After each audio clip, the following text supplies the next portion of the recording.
Okay, Mary. So I dug into our personal archive and I made a short list of things that have sisters in the title in honor of this Kaya book, which is a sister's story.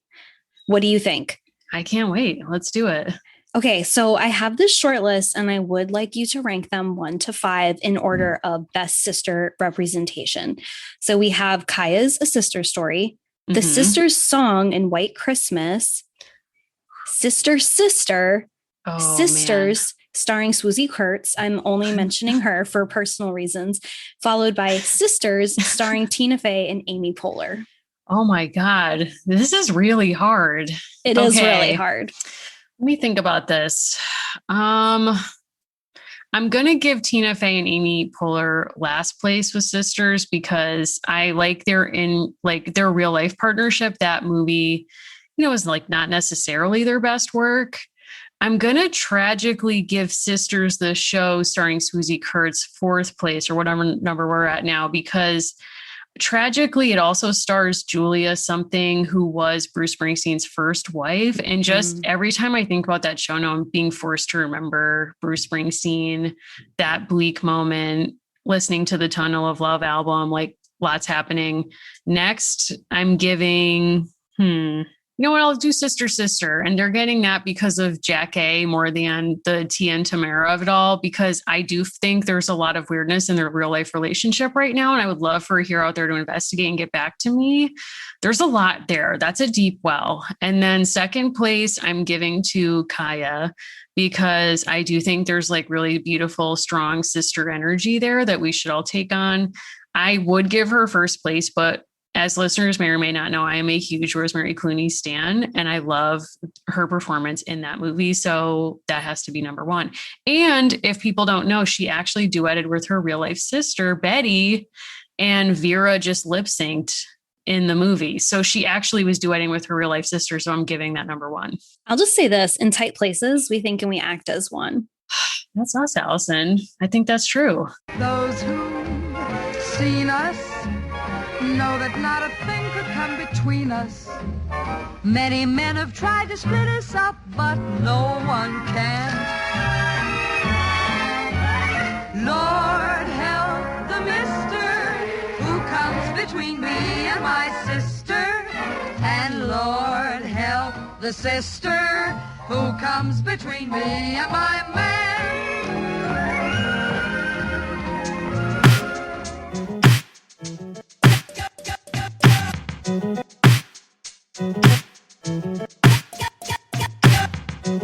Okay, welcome everyone to American Girls, the podcast. This is the show where we're reliving the American Girls series book by book. I'm Mary. I'm still Allison. Allison, how are you? It's so good to see you. I'm feeling good about this book. I'm feeling really excited and rejuvenated. I think we've turned a corner with where we are in the Kaya series. And, are we in a heat wave? Sure. Are internet systems slowly failing us? Also sure. But, yes. It's ice cream season and soon we'll be in cancer season, which I also enjoy. So good things. How about you? Those are all wonderful things. Did I have ice cream today? Yes. Did I get it all over myself? Also, yes. Not ashamed. You came in here on a real vibe. Like, speaking of heat wave, like you came in here hot to talk about this book, and that kind of filled me with new energy for this whole situation. And spoiler alert, we both really like this book. But before we get into the Kaya of it all, what are you reading or watching this week that is worth kind of sharing? Mary, I judge books by their covers when I'm getting ready to go on a trip because I need things to fit basically around my hand. So, sure. I go through my usual perusal at my bookstore and I see a book that's in the $7 bin, which is like exactly what I want to spend. So I pick up The Dearly Beloved by Kara Wall. And I'm like, okay, we know Kara's. They're great people. Sure. So I picked this up. This book completely blew me away. It's kind of a pair of love stories of 2 people who developed this bond over the years. And I feel like I read half of it with a lump in my throat. I just loved this book and it completely took me by surprise because I was like, I chose you because you're $7, but I love you because you're priceless. Oh my God. No, I'm serious. I really loved this book. What about I mean, Wow. I wrote down that title. Like, I'm taking this very seriously. Yeah.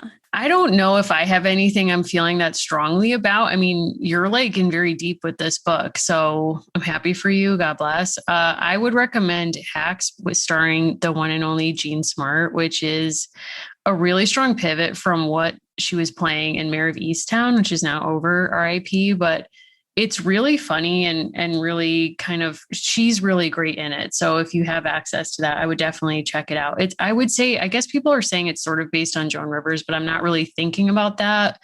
When I'm watching it, it does seem a bit different. So, Jean Smart can do no wrong to me. That's just how I feel. I love that. And we're kind of recording a little bit early for scheduling reasons. And so we haven't seen the debut of Bachelorette Katie, but I wanted us to kind of tease this out for a second because we also had, with the last Bachelor season, our timing just never lined up right. We never really got a chance to delve into all of this or where Katie came from. I do wonder, given the controversy over the skin salesman, air quotes, if Kaya was Bachelorette, how would that go? I think it would be kind of wild because I think what I've seen from her in a way that I think is somewhat admirable and kind of gives me Molly vibes is that she's very independent, even as she wants to be part of the group. So when she's told specifically not to do something, it seems like she does stumble into doing that exact thing her own way. And there has been a lot of shame spirals, which I'm not a huge fan of, but I do think it would be interesting to see how she might subvert any of the weird dates they might send her on, or any of the awkward activities or the forced conversations. So I think she would do pretty well in it. I don't know. What about you? Kaya is very loyal, so I think that could really help her or could hurt her. We don't know with the new host. I think Kaya would be very drawn to men or women with mysterious jobs, but that revolve around animals. So Yes. Even if someone was like pretending to be a dog walker, but if their bio lower third was just like dog lover or like very interested in wolves. Alternatively, I kind of feel in this book that we learned that Kaya loves to attend a game. So I think she would do really well in the episodes where there are contrived athletic activities. And I think she would fall for someone potentially whose lower third was just sports fan. I didn't see that from her, but this book really showed me. Yeah. I mean, we get to see kind of her athletic prowess this book, and that was really fun to see. I do think, in past seasons, they have these date premises where it's basically so that no one has to speak if the bachelor or bachelor is really awkward. And I think her tell would be sort of sporting events or horse related activities. So I think if they could bring on a horse trainer too, that would be a good move. I read recently an expose shared by a friend about Ari, who is the person I hate the most in The Bachelor, or like The Bachelor. Well, this is hard to say. I mean, I like him the least, I should say. And someone did like a one-on-one with him and like a day or two in his life in Scarsdale, in Arizona. And he comes off even less likable than before you read this piece. But in one of his reveals, he says that he had a signal with producers where if he touched his eyebrow, it meant he was no longer enjoying the conversation he was in and they should get him out of it. So I was kind of wondering like what Kaya's tell would be. I think Kaya's tell would be something with Tatlo, where she would use her dog to get out of the conversation. I don't think she's willing to ever put Tatlo at risk, but I think she is willing to kind of say, like Tatlo says it's time. Yeah. Tatlo, or you could say like Tatlo really knows people and he doesn't seem to like you. So we're just going to have to move on. It's sort of like, this isn't planned, but I did watch an episode of Murder, She Wrote last night where a dog could tell who murdered people. And, like his owner or like companion was basically like, this dog knows who killed that man. And he's not prepared to speak on that. And Jessica was like, I do not have time for this. Like, first of all, I'm trying to solve this crime and I'm on a deadline for my next book. So like, let's stop with the games. Okay. Okay. Same, Jessica. Yeah. I mean, Allison, I will not hear one negative word about Jessica Beatrice Fletcher. No, not on this show. I know. Oh my God. Yeah. Okay. But that's fair. I mean, I'm open to the theory that she's actually murdered everyone on the show and she's, kind of subverting people's attentions, other directions. I mean, that's possible. I don't know, but I think Tatlo could get to the bottom of it. And I think that Kaya's date with men who, or women who would be less interesting to her would be actually salmon fishing. And we'll talk about that because it's extensively covered in this book, but we learn over and over how loud it is at the falls. And I just imagine Kaya with, this person of interest, Tatlo's just to the side, and they're trying to get ready to catch the salmon. And Kaya's just like, oh, sorry, what? Oh, sorry, didn't hear you. And she's touching her eyebrow. She's like, so weird. Yeah. She's got her hair in beautiful braids. She's touching the eyebrow, and the producers are like, it's a cut. They're like, we're ready to move on. Thank you. I'm just really happy that Chris Harrison isn't involved this season. And we didn't really cover Matt James this season. And I thought that was actually the right choice because we were both just really uncomfortable with everything that happened and the way that it was handled. And there wasn't ultimately that much to say that wasn't said by Rachel, who's like a strong critic of the show, actually backed out of being kind of an official commentator for Access Hollywood on it because as the first Black bachelorette, I think she felt exploited, rightfully so, by the show to kind of defend their behavior around race. So, I mean, I'm not entering this season without trepidation, but I think fully knowing what this is and being openly critical of it gives us a space to also, make light of its other foibles and obviously, weird embrace of understanding of relationships and sexuality that are also like antiquated and not helpful. Speaking of not helpful, shall we? Wow, what a transition. Thank you. Yes, let's get into this book. Warby Parker is committed to providing exceptional vision care online and in stores, offering eyeglasses, sunglasses, eye exams, and contact lenses. Glasses start at $95, including prescription lenses, sunglasses, progressives, and blue light lenses are also available. I had a really great experience ordering Warby Parker glasses, starting off with their home try-on kit. I'm someone who notoriously has a tough time deciding between things, especially when it comes to clothes or anything like that. So glasses, things I wear every day, that always feels like a big commitment to me. So I was really fortunate and grateful that Warby Parker offers this promotion where you can go on and pick 5 different frames that you like, and you can get them shipped to you for free to try them on, and then you can send them back also for free and make your decision about which frames you want to buy.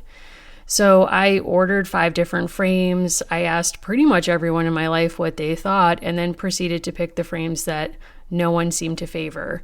That's just my lifestyle. I'm always seeming to look for a Daria type frame, and that's what I ended up selecting.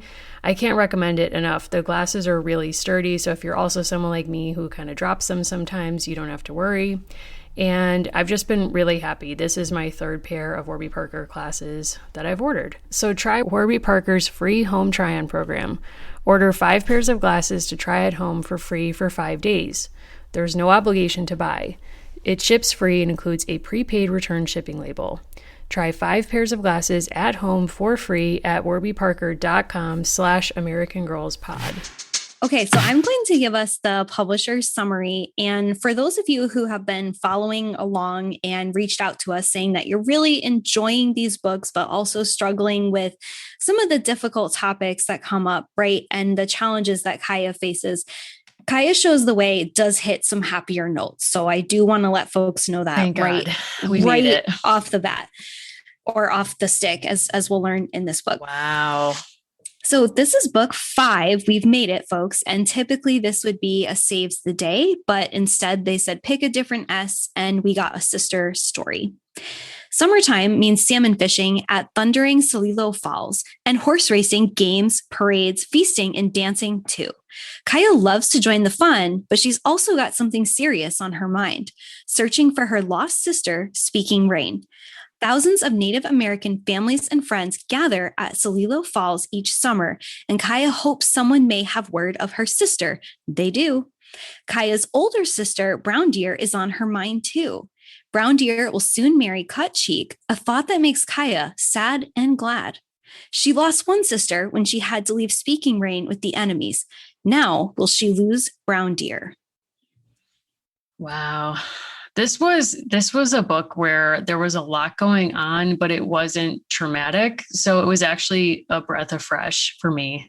So this is the book where I realized that Kaya is actually the Beth of the American Girl universe. Oh my God, please say more. So we don't have a death in this book, finally. We do have a near drowning of Kaya's dog, which is upsetting, but everyone makes it out.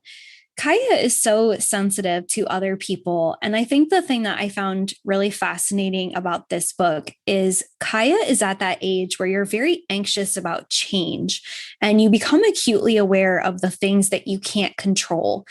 And one of my favorite lines in any version of Little Women is when Beth is afraid of being left behind. And we very much see that here with Kaya, where she remains concerned about her horse, who's very important to her. She's very afraid about Speaking Rain, who does reunite with the family.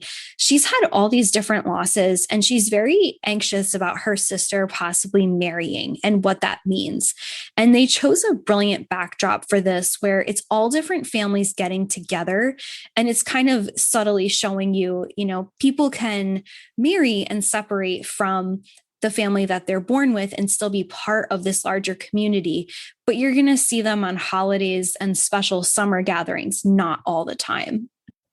Yeah, I think it does a really nice job of centering Kaya as she's trying to process change over time, basically, but also because of her age position in the family, she's not yet at that place where she's fully trying to differentiate from the rest of the family group and figure out what her life will be, with as a partnered with someone or, just within the tribe more generally or within her family. But she's seeing that her sister is at that place. And I think she's trying to make sense of that. And then as we learn, Speaking Rain is also making choices in her life that are going to take her at least at some remove from what Kaya, would have in her dream scenario. To see her navigate change, I think this is probably one of the better change books in the series, I think, that we've read. Yeah. And in other books, fives, right, of the different series, if we think about Samantha and Molly as two recents, in their fifth books, they both deal with aquatic crises, shall we say. There's near drownings, there is a lot of issues with them, and they have to save the day in this very kind of poignant way, but also with a kind of contrived crisis, right? Molly at camp and Samantha at her own camp. I absolutely loved the opening of this book and chapter 1, which is called The Sound of the Falls. And just the opening line, long before Kaya could see the waterfalls on the river ahead, she began to hear their voices. And this book, I think, has some of the most beautiful writing, definitely of the Kaya series, if not of all the books that we've read. And if we remember what Janet did with book 5 in Kirsten, hard to forget, that book really goes kind of off course in literal and figurative ways. This book immediately, like no pun intended, pulls me in and kind of pulled me under to this moment where Kaya is observing the way that everyone is reacting to these waterfalls that are hugely important to her family, to her culture. And there's this amazingly well-written series of paragraphs about how the people that she's with have to basically get the consent of the salmon that they are hunting and gathering to make this work. And the waterfall is this beautiful, I feel like I'm in ninth grade English, but it's this beautiful metaphor of you can sometimes hear trouble before you see it, but you still can't wrap your head around it. And it's just this beautiful open of like all these things are about to change and Kaya is changing. And it's like she's hearing it, but she can't interpret the voices. And I just thought that was so well done, right? Like there's parts of these books that honestly really touched me. And I think this book was the best for me so far. Yeah, I definitely think this is the best book so far. I really like that opening scene as well, where you also see how they, one, try to explain the falls and the role that it plays in the life of their tribe and within kind of like the natural world more broadly. But then you see their kind of comforting styles to one another as well, where, Sparrow says the water sounds angry and Brown Deer responds, but the river's our friend and you'll soon get used to its roar. And so she's kind of just sort of going directly to comfort them like, yep, I know it's scary. And you'll get used to it. And then when the grandmother is hearing the two twins kind of being upset, she actually, I thought in a really generous moment, pivots and has Kaya use a story about a coyote to explain how the falls came to be, or how the coyote created the falls through kind of like a story of trickery, in which he pulls down a dam that had been there and creates kind of the falls and whatever. And this salmon then swim upstream. And it's this really beautiful and like fun explanatory story. But I thought the generosity in that moment was, we're so used to the grandmother kind of just unprompted stepping into different moments to offer a story to explain either a challenge that Kaya is facing, or more broadly to offer kind of unsolicited instruction to the younger generations of women in the tribe. And here she actually gives Kaya a place of power in that moment, where she's not comforting the twins, but she invites Kaya to do it. And I thought that was kind of a sign of how Kaya is changing, that she's not fully grown up, certainly, but that she's stepped into this place where she can share stories. And Kaya is so aware of the power of what she's doing. Like you're saying, it's a really cool and special moment because she can be big. And I think where it's been challenging in other books is Kaya is made to feel small. She's given a nickname she doesn't like. And here she's telling the coyote story, and she observes, because he was thinking about the story, he was no longer frightened. And it's such a beautiful way to connect with readers specifically, right? That you can be taken out of your life by a story. And just thinking of this place, I, of course, looked up photos of what this looks like, and we'll talk about why it looks so different today. But you think of the biggest waterfall you've ever seen. It's exciting, it's scary, and they're really, really close to it.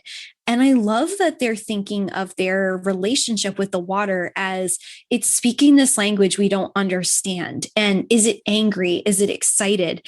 And that's such great foreshadowing for what comes later, which is the return of Kaya's sister, who, for lack of better phrasing, ends up being kind of a cultural and linguistic translator between two different cultural groups. So it's this really cool moment where it's like, how do we understand these voices around us?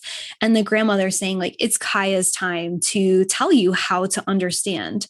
Yeah. And you can just kind of imagine in a meta way, like young girls or boys reading this book and seeing this as something that they want for themselves too, that they want a moment where they feel seen or heard by their parents or classmates or whatever.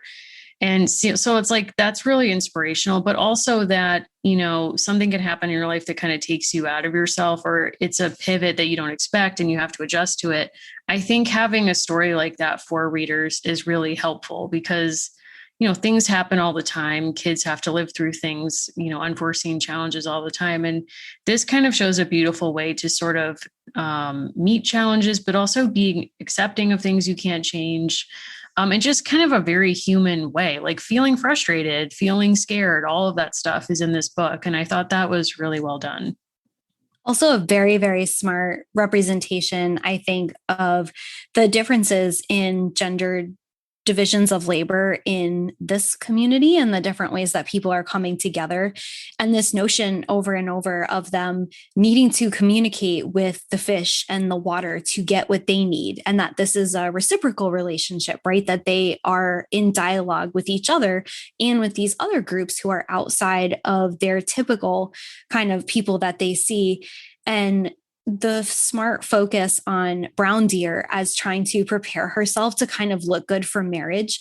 It's funny, but I kept thinking of this book in certain ways and how it reminded me of movies and depictions of teenagers, right? There's a sporting event. They are basically all out on a trip together and they're meeting new people and they're kind of having these interactions.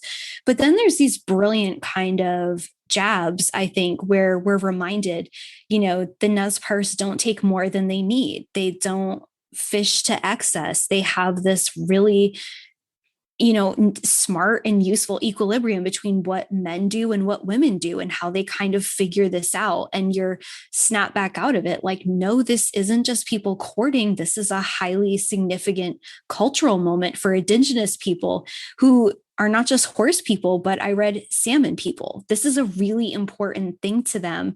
And I thought this book played with that brilliantly through the eyes of a 9 to 10-year-old, right? Like she's seeing this on different layers and she's being reminded they don't take more than they need just for the sake of it, which is the exact opposite of the, kind of pioneer mindscape. And even again, thinking of Kirsten, she takes all those furs because she can. Yeah, 100%. And I think that's something that's interesting about Janet being both the author of the Kirsten books and these books, because on the one hand, we don't see any awareness of taking advantage of nature in the depiction of Kirsten. It's just like these people are trying to survive, like R.I.P. Marta. We all remember that. It's a day-to-day struggle, all of these different things. And it's not like what's breathing in through that book is a sense of like, yes, and this is not a reciprocal relationship with nature. It's actually just presented as natural, which is also like contrived. Anything like there's nothing that's truly natural. So it's weird for her then to write these books and to present Indigenous culture in an accurate way as having a very spiritual and centered and grounded understanding of having, being grateful for your relationship with the land and asking permission and not taking more than you need in all of this. But what does it mean that Janet's writing that? And is there a danger, I guess, of kind of leaning into a different kind of stereotype, which is like perfect Indigenous culture? Yeah, and there's definitely moments where the way that people are attuned with their surroundings, I think we've talked about this before with Kaya's sister, and there has been some criticism that because she is not able to see, there's other kinds of almost like powers that seem to be imbued with her with the way that she connects with the world. But it does seem in this book, it fits more in a context of, for example, in a later chapter, a big storm comes and there seem to be several people who are acutely aware of this coming and they have a sense of how they need to respond. Yeah. I mean, I guess I just wonder, is this also part of the situating of these stories before true like colonial contact, in that it allows the books to represent a period of Nez Perce history that we don't often get to see, which is when it was at its height in terms of not having to deal with the imperialist forces and deprivations that would come later. But at the same time, do you also get into a danger of getting into the territory of like caricature? Like these people are not human. They always do the right thing, et cetera, which is also maybe a potential danger of the American Girl series writ large, not just Kaya. Well, I think if book 2 hadn't happened, right? So in this book, we're getting this understanding that the falls are this kind of crossroads, for lack of a better word. They're a place where communities come together, people who don't typically live with each other and who identify differently, right? We have Salish, we have Nez Perce, and this is where people are making partnerships in terms of trading, and they're also setting up marriages. And we know that this isn't some kind of, they're not part of some sort of idyllic, homogenous Indigenous community, because in book 2, other forms of contact led to enslavement. And part of how Kaya knows Two Hawks and other people, and part of where we go with her sister's story, is a consequence of her enslavement. So in some ways, though, I wish that this book had happened before, to establish that there are these cultural contact points that people have, for example, around the falls. And then it would have made more sense to kind of put us to a place, and there are frictions, right? Of course, these are people. And I think it would have made more sense to us. I'll also say, like, in my local context, it was really stunning to me. And some of this is probably imperial tropes, but the extent to which this is so similar to other histories where we are in New England, that places that were plentiful and had waterfalls were meeting places, right? You don't live on top of a waterfall, and there might be other topographies better other times a year, but you have this culture of coming together select times a year to form these partnerships. It's not summering in the elite way, but it's summering in a way that works with natural and local ecologies. So I guess that begs the question, is the song Don't Go Chasing Waterfalls actually an imperialist enterprise because it's encouraging you not to do something that's actually life-giving? Well, they don't chase the waterfalls. They're still appropriately scared of them. But it's part of their life every year that they go to the waterfall. I mean, they're not chasing it, but they're certainly choosing to live alongside it to engage in this like really rich community life. Don't go chasing waterfalls. Please stick to the rivers and the lakes that you used to. I'm going to say this. If you think it's a coincidence that Hot in Here came out around the same time as this book, Wow. I don't know what to say to you. So here's like a quick portrait of what's going on in the world. We have Skater Boy, Hot in Here, Complicated, and a moment like this swirling around the radios. And it's like, of course, Kaya is up close to the waterfalls. This is a world of danger. I mean, look, some people wait a lifetime. I'll also say, and you know what? I'm fine receiving fierce feedback on this. How You Remind Me by Nickelback was one of the top year-end singles. Not. Don't even go there, Allison. If you're about to say you like that song. I love that song. Wow. That's it. This is a tough moment for me. This is a tough moment for the show. There are also great songs by Eve that came out that year. Yes, please put us on something more positive. Wow. So I don't think. God, Allison, what?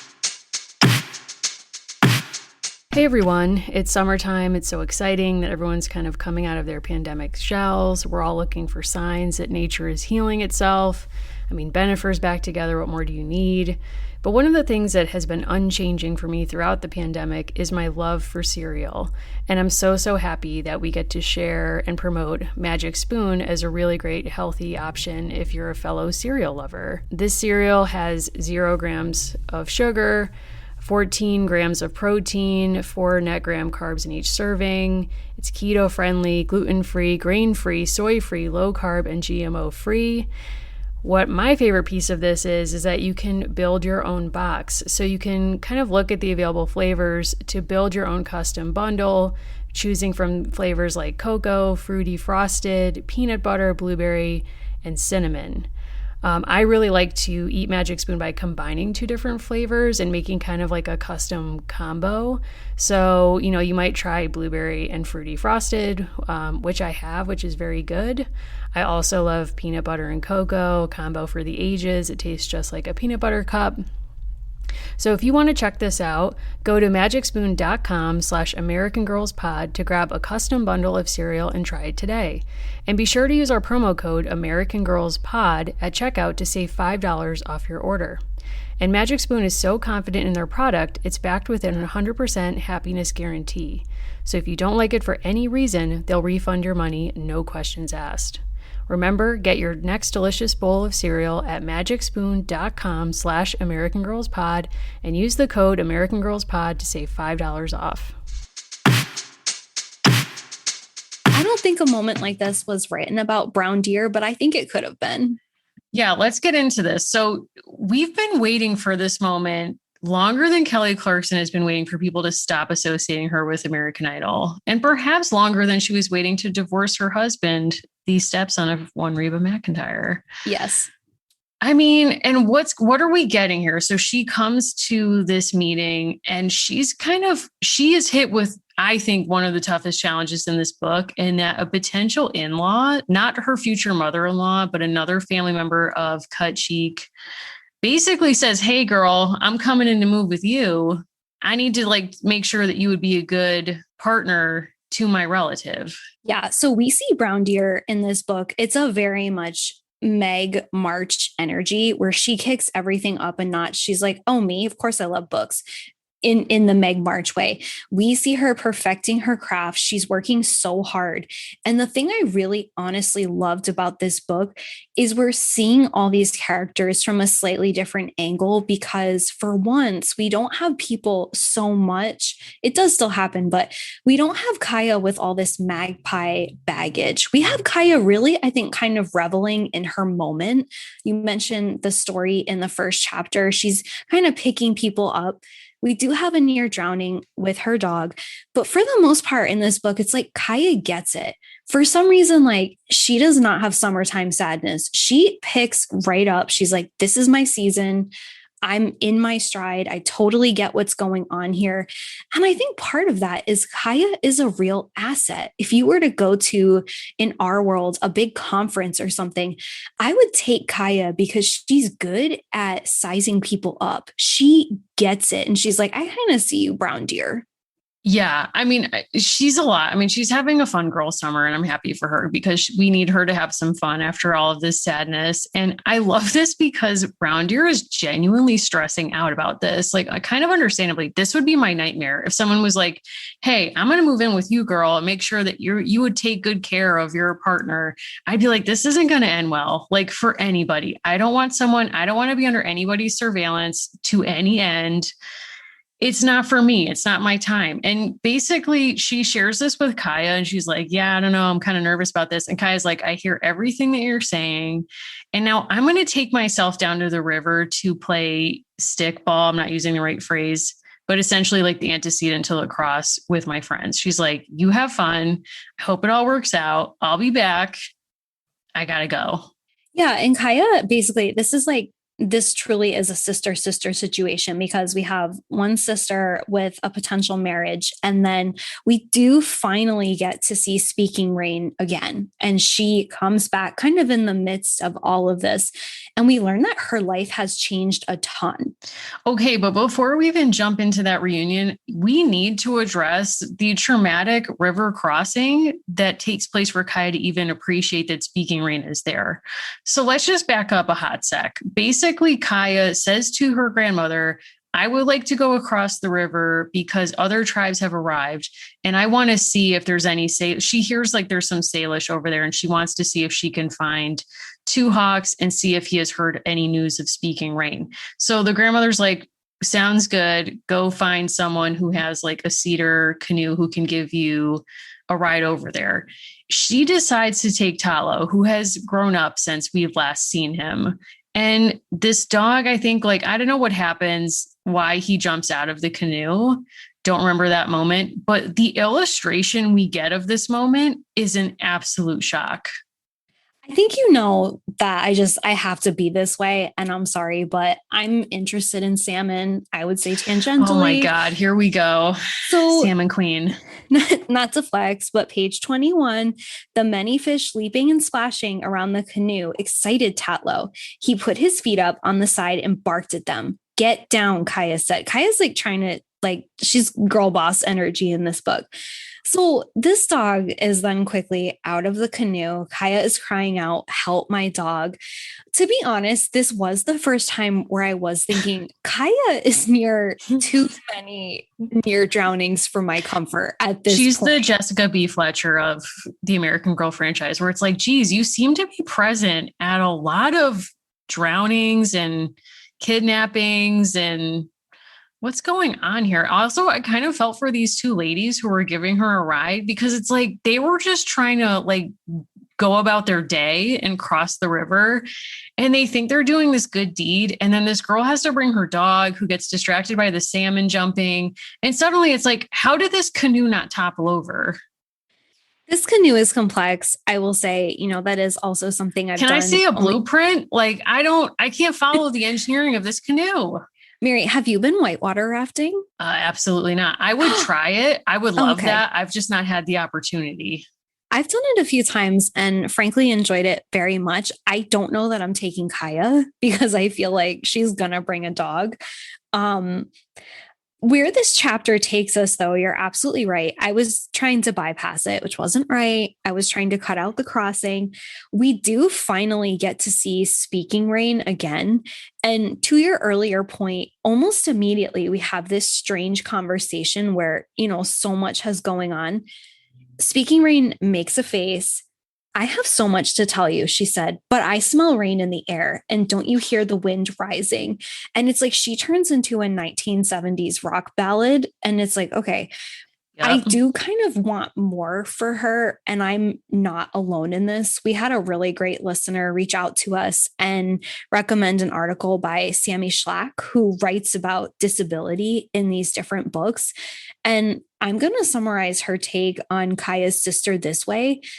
She basically says it's a bit of a question mark. I'm paraphrasing. That feels like an honest assessment. I'm open to it. It's a weird depiction where it's like, I'm sorry, we literally have not seen this person in how many books, like how many days in the world of this book. And the first thing, it's like we have to automatically believe or be impressed by her having like a supernatural meteorological gift. Like, can't we just have a moment of pure joy?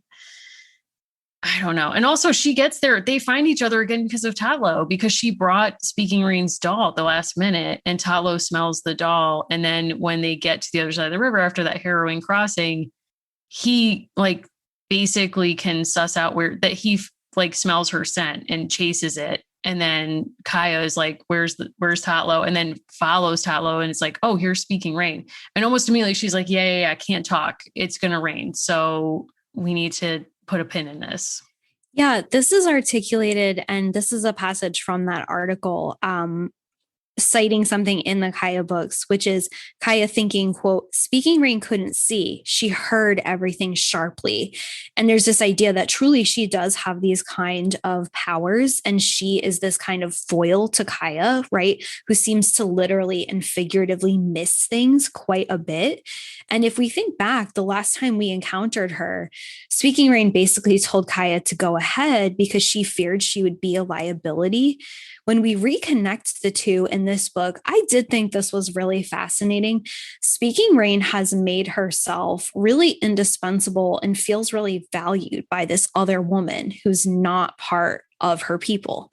And this completely changes things for Kaya, and Kaya and her grandmother kind of have it out over what this might mean. And frankly, Kaya is taken aback and really not happy that her sister isn't dependent in the same way she was. Yeah, I think that's a major piece of it, that she's losing something that made her feel valued within her family, or, you know, that she had this role that she kind of gave herself of taking care of Speaking Rain. And also, I thought it was interesting that you have a parallel incidence of people taking vows in these books. So essentially what Speaking Rain says is, I'm taking a vow to stay with White Braids, the person who saved her, who's been taking care of her, because, you know, she's older, and actually I help care for her in addition to her caring for me. And because she saved my life, essentially we learned Speaking Rain was kind of abandoned by the tribe that kidnapped her. She went down to the water to wash one day and came back and like everyone was gone. And so we have this like very tragic depiction of her life for a couple of days. And then this woman happens upon her and kind of takes her and restores her to health. So she feels a sense of obligation, but you also sense this isn't just obligation. They have a real relationship. And you learn that White Braids' other daughter, her daughter had passed. And so Speaking Rain is kind of stepping into that role, but also it's a reciprocal relationship. So she says to Kaya, look, I'm going to take a vow. I haven't even told White Braids yet that I'm going to stay with her. Even though I've found you and I'm so excited about this, I'm going to stay with her. And she's in a different tribe. So this is complicated because they won't be living together. And so as you're saying, Kaya goes home and is like, I don't know, she's talking about taking a vow. And she says this to the grandmother, not thinking or remembering that in the last book, the grandmother was telling her to stay away from the dogs. And she was like, no, can do, Grandma. I took a vow. So it's kind of like she has a short memory in a sense. And I think the grandmother has to kind of remind her of this. Okay, I thought you were going in a different direction with that. So where I thought this book was really kind of fascinating in an unintentional way was we see Kaya's two sisters really diverging, because part of what's happening is these two women who may or may not be peers by age, one is being prepared for a marriage, right? She's being prepared to make a vow to commit herself to this man for the rest of her life, cut cheek. And really what we're actually seeing with Speaking Rain is she is still making a vow, but she's binding herself to this older woman. She's putting herself in a very specific position. And honestly, what I kept thinking of is something I've become a lot more aware of, which is there can't be full marriage equality until disabled people can get married and not lose benefits. I know that probably seems like a stretch, but it's honestly what I kept thinking about with this book. It's completely assumed that one sister will have this relationship. And there's a lot of hinting by the end of the book that Kaya needs to start looking out for someone to marry eventually. And it's completely assumed that Speaking Rain won't fall in love, won't want intimacy with people in that way, but that she'll have intimacy with this older woman. And I found myself kind of, both respecting this choice that she's making. She feels like she really owes this woman and seems to have this great relationship. But really, the argument is sort of like this person gets to have this kind of romance. This person does not. That's honestly something I read out of it. Yeah, I think that's absolutely accurate. And I think that comes from a long tradition in all kinds of literature. I mean, the example that comes to mind right now is Anne de Berg and Jane Austen's Pride and Prejudice. And when you meet that character, you basically, the only thing you learn about her is that she's been sickly her whole life. And it's unclear what the nature of that sickness is. It's just she's been sickly. So because she's affiliated with illness, or not health, she's assumed to be taken out of any conversation, any real conversation about partnering with someone, which is why when her mother presumes that this childhood vow or this vow that she and Mr. Darcy's mother made in childhood that their children would marry someday, Mr. Darcy's like, well, obviously that was never going to happen because she's sickly. Like there's just this assumption running through the book that that was never going to happen, not only because he wasn't attracted to her, but also because she was almost like this other category of person who, as you're saying with Speaking Rain, is taking out of conversations about partnerships or desire. And you're right, it's really wrong. It also just reminds me of, in an interesting way, contemporary conversations that would have happened, thousands of miles away, let's say on the East Coast in kind of a Felicity type context. She would be being born actually right around this time, and thinking of women who would very quickly get relegated as spinsters, right? That they have a service, they will do caretaking, they will do all these kinds of things within their families, but they won't get to experience the kind of partnership that others are expected to take on. And I found myself kind of torn with this piece of character development because she seems happy with white braids, and I don't want to take that away from her, but it is this like very quick kind of foreclosure of other things for her. And especially in contrast with learning that Kaya is supposed to be kind of like on the lookout. Well, and I'm kind of wondering if it's possible in her life that this could be a both and.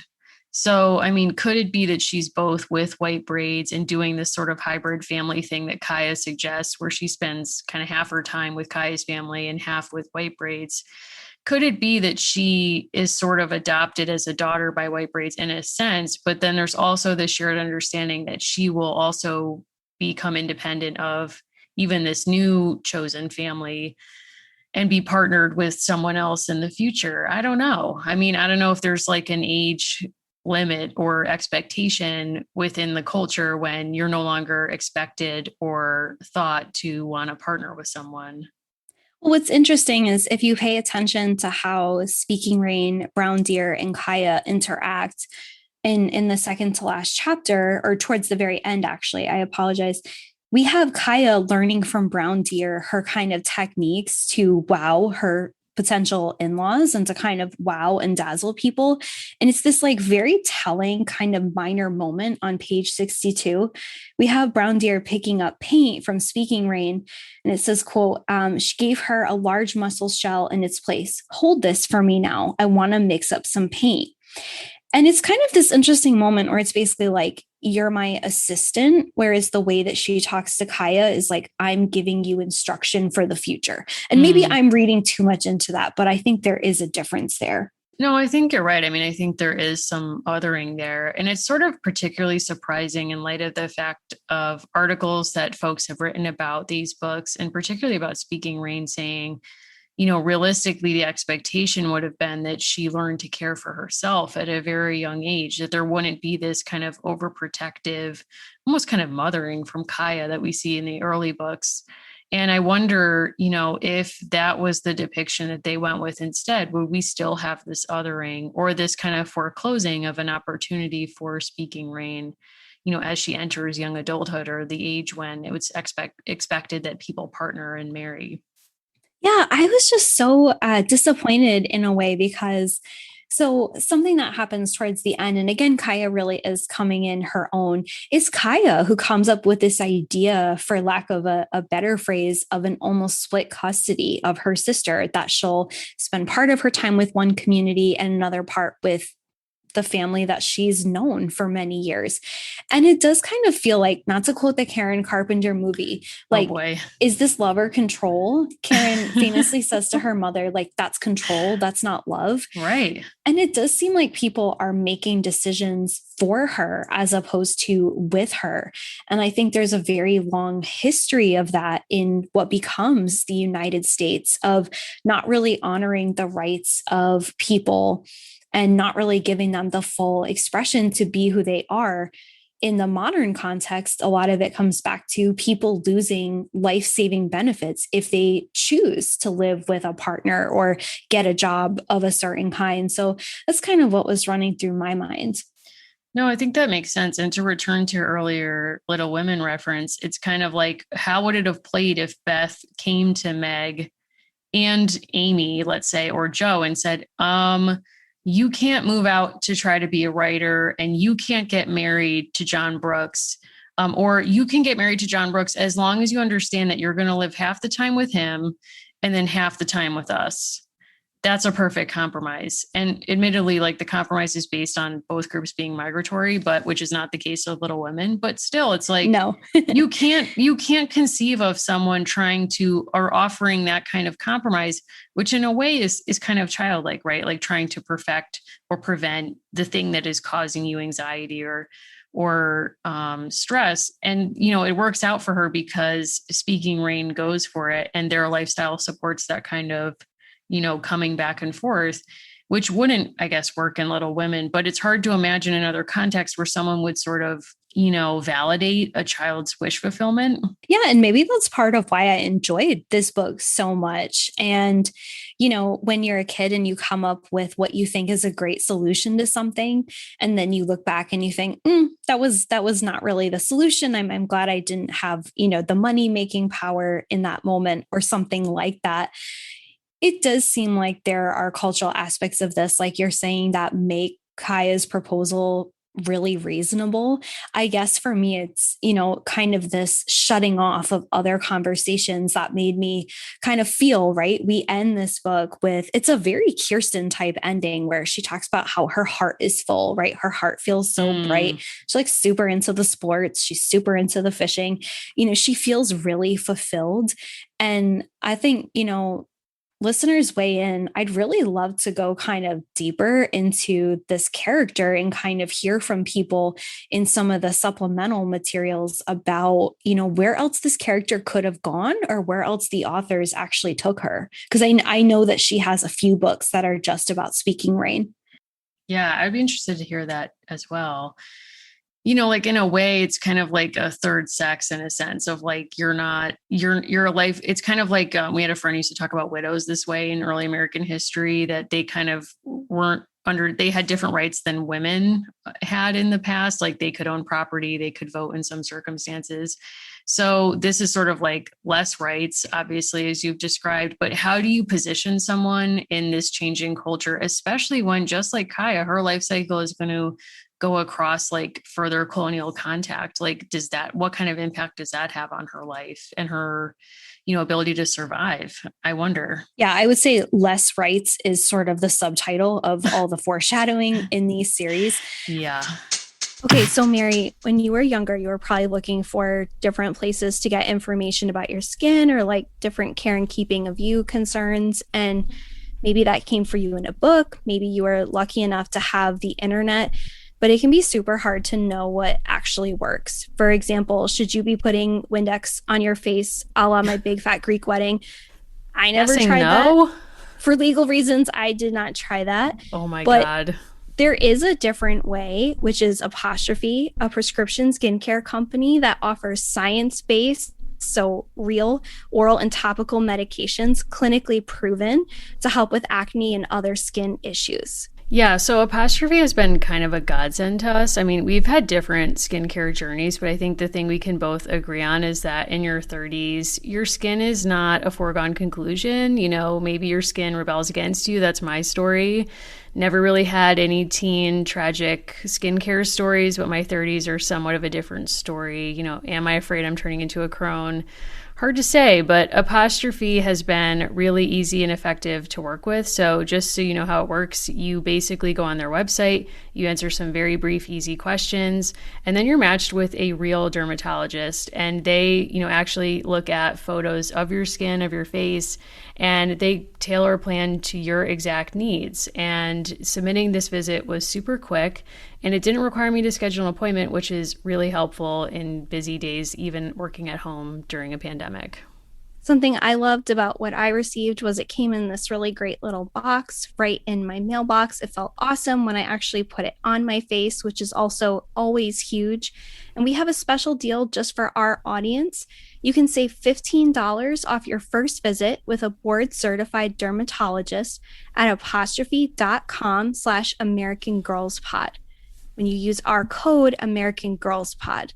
This code is only available to our listeners. I was thinking about how each book really did very carefully introduce something essential that readers really should walk away with understanding about the Nez Perce. And I was thinking about book one, how important the horse is, right? And we really learn about the centrality of the horse and also how that is a first step in radical changes to the culture.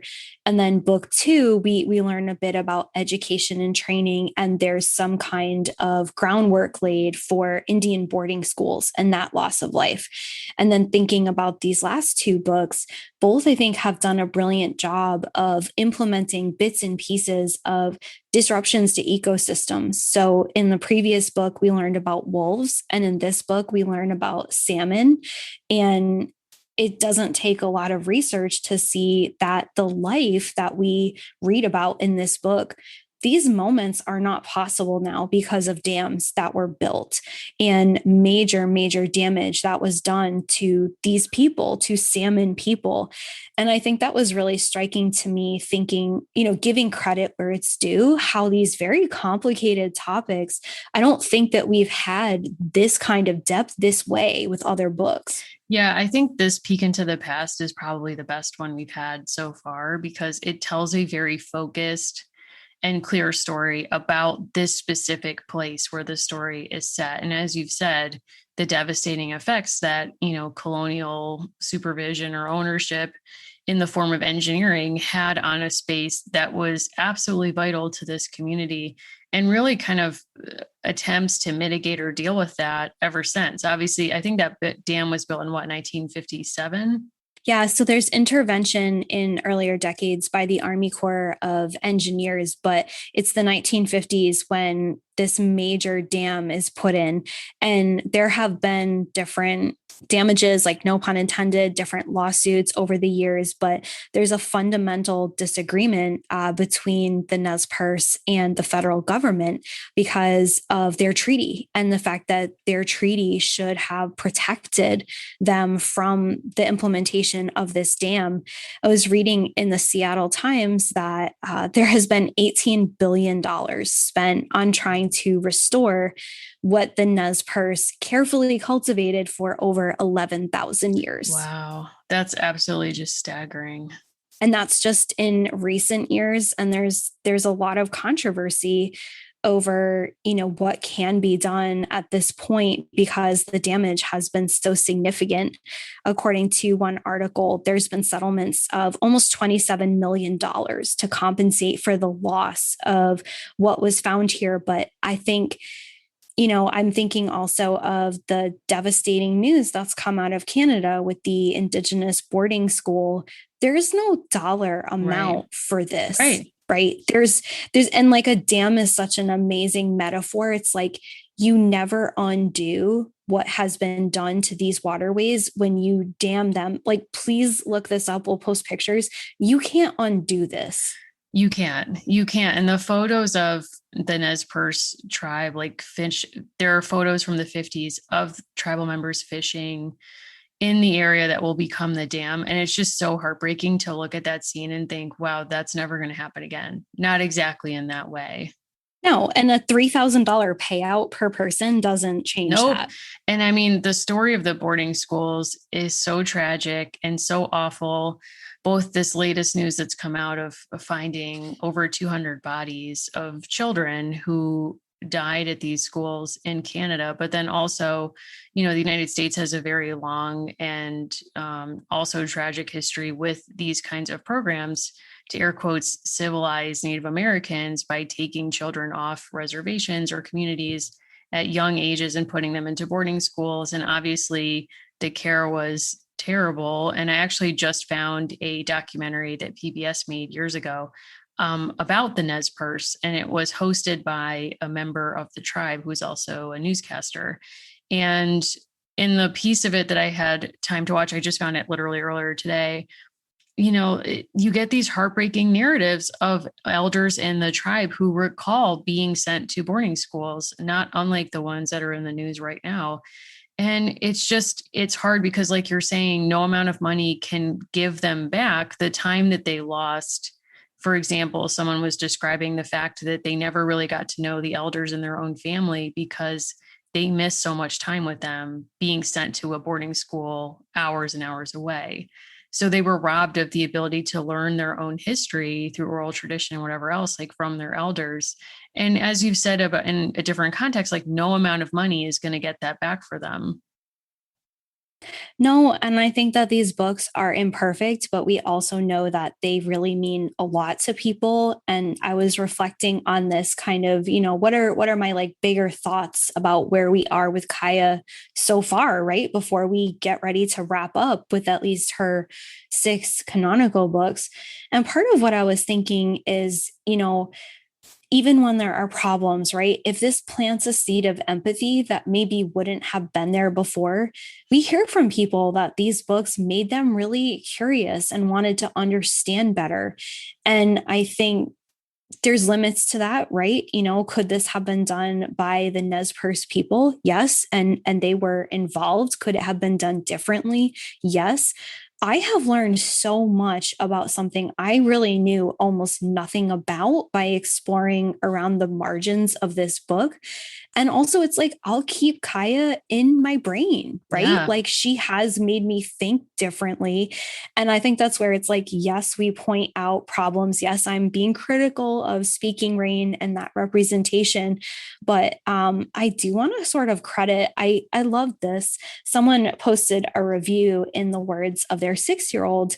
LJ said, I liked it because it showed love for others. Aww. And I think part of what's great about this book is that love for others is not just people, it's for environment. And I think, like you said, that can go too far and turn it into caricature. But I think the fact that we see this really tight bond that Kaya has with this world around her, I think this book did kind of hit that note very well. Yeah. And I think it speaks back to, at least it raises awareness, as you said, Kaya, living in your head. Like, you now have this consciousness that invites you to question things that we see in our everyday life that we just accept as natural. And I think one of those things is extractive capitalism in all kinds of forms. And, if we're thinking about children's books, pair this book with The Giving Tree. And if you've not read that, it's basically the story of a man and a tree, and the tree like literally cuts itself down and like gives this guy everything it can to help him at its literal own expense. And to me, that was always a really sad book about like people who have no boundaries. And also, like, it suggests that our relationship with nature should be to just as something that should serve us. We should just take what we need from it until there's nothing left. And obviously we're living through a really, we're starting to live through the tragic end result of that, which is real effects on our climate and our world. But imagine if you gave someone instead the Kaya books, where you can see imagined in front of you a different kind of relationship with nature that challenges the things that kids and everyone else are conditioned to think is natural. I think that's really powerful. I couldn't agree more. I think Kaya, I wasn't sure at first when we started reading her books because there are so many of these challenging topics, right? How is this all going to balance out? I do want to say too, like, we love when we hear from people about what this person means to you, right? Like, why is Kaya something that you really felt connected to? And I think this book finally unlocked that for me, where I felt so much of a relationship to her. And that feeling you have when you're 9 that you don't want things to change, but you know they already have. Yeah. Yeah. Thank you, Kaya. Thank you, Kaya. I mean, honestly, I'm really coming around and, I'm absolutely loving like living in 2002 with Kaya. Lincoln Park was, we'll talk about that next time. I don't think, Allison, I mean, I'm still thinking about your Nickelback comments and, I mean, talk about extractive capitalism. Like, I was forced to endure that song so many times on the radio. And it's like, what did I get out of that? What did I get back? In the end, it doesn't really matter. Allison, no. I will do that every time. I have no problem doing that. Wow. So I just wanted to say too, I was really reflecting on the people who've gone on this Kaya journey with us. It's not over, don't worry, but we have, we've passed that halfway point. And I was thinking of the people who listen to us, lawyers, people who are raising families, people who are running community maker spaces, people who have done voice acting on true crime episodes. Hi, Samantha. No, but all these really fascinating, dynamic people. And we really do love to hear from you, like what Kaya pulled out for you, right? For us, it's all these other variables, but really reflecting on that and just feeling grateful that people share with us. If you're going to cite a lyric, that's also fine too. I mean, please let it not be Nickelback. Sorry in advance. I really want to like everyone who DMs us, and that's just coming in at a loss. That's all I'm going to say. And maybe I'll post this if I can. It's like a subgenre of YouTube of people who stack Nickelback songs just to prove that they're all the same song. I can't. I have no problem with that. I like what I like. Okay. Well, you know what? And I celebrate that. And, I'm glad it exists for you to enjoy. Do I want to enjoy it with you? Like, possibly not, but Chad, I hope you're okay. I don't know. I mean, Avril Lavigne was the Canadian I chose in that moment, and I don't regret that choice. Like, she was brave enough to spell with numbers and letters and say, see you later, boy. She didn't need any more hits. She went out on top with Skater Boy, and I'm erasing that girlfriend moment because, that was a copycat moment that was not great for her. I'm fine with that. Mary, it is literally and figuratively hot in here in our heat waves, if I may. So at a moment like this, I won't stop. Like you will have to I'll have to pull me back. Yes. We have some exciting things coming up on the Patreon. We are reading a favorite book of ours about museum life. We are reading from the Mixed Up Files of Mrs. Basil E. Frankweiler by the one and only E.L. Koenigsberg for our June selection. I mean, to say that this is one of my favorite all-time books, I'm so excited that this is a Patreon suggestion. This is from the listeners. We're so excited to be taking this on. I just finished watching the 3-part Met documentary that was on PBS, and I told myself it was preparation for that episode. It kind of wasn't, but like, that's another story. I am so pumped up for this. We might be doing a watch along that's museum themed. Just going to leave it there. I love that. So excited. Love that for us. We're also doing another listener suggestion in July. If Lisa Frank, Ms. Lisa Frank, has ever meant one thing to you, please jump on this Patreon July episode. We will be exploring. We are not taking one single text for this. We're taking on everything. Will I be talking about a brief documentary that was once aired on the Urban Outfitters website? Yes. In which Lisa Frank refuses to appear on camera. You bet. I can't wait. Do I still have my sticker collection? Yeah, I do. Listen, we've been preparing for this for like possibly 20 plus years. Like, I don't even know, but I'm going to be getting into like, where does her aesthetic come from? Like, is there even a language to explain that level of chaos? Probably not. Like, what's the Lisa Frank story? What is the culture of Lisa Frank? What's it meant to people? Why do we keep thinking about her? We're excited. It's going to be really fun. Yeah, I hope you'll join us there. And someone recently gave someone they cared about a Patreon membership to us for a birthday, which Oh is my God. honestly iconic. Amazing. So you can find that. We have a link tree on our socials. We also have the American Girls Pod website. But Mary, if people want to DM you like sticker leads in advance, where should they find you? If you've also seen that Met documentary and you have fierce feedback you'd love to share with me, if you want to talk about Lisa Frank, if you want to talk about almost anything, find me on Instagram at Mimi Mahoney and on Twitter at Mary Mahoney123. Now, Allison, if someone wants to challenge you with your knowledge of either salmon or dams or Lisa Frank, where do we get in touch? Yeah, I mean, let's talk about dams and let's not hold back. I'm at Allison Horrocks on Twitter and Instagram. You can find me there, where occasionally I do, dog polls. You never know what you're going to Wow. get. We love when you follow us on Twitter. Did not know our DMs were closed for 2 years. Thank you for that fierce feedback. What? I was not Oh my aware. God. That was an accident. Listen. We are a girls pod on that We're all platform, learning. and we love when you reach out to us there. We love it. It's such a cool community. And I love seeing when new people join the Patreon and they get to the Discord, we get like a welcome so-and-so, like, and it says your username. And I absolutely love when other members of the community reach out and welcome that person. And it's just like, it's such a sweet vibe and, a lot of good energy there, a lot of good convos. So just thanks to everyone who's joined there. And thanks to all of you for joining us here. We so love doing this and getting to hear from everybody. And, we're just looking forward to the next episodes. Thank you.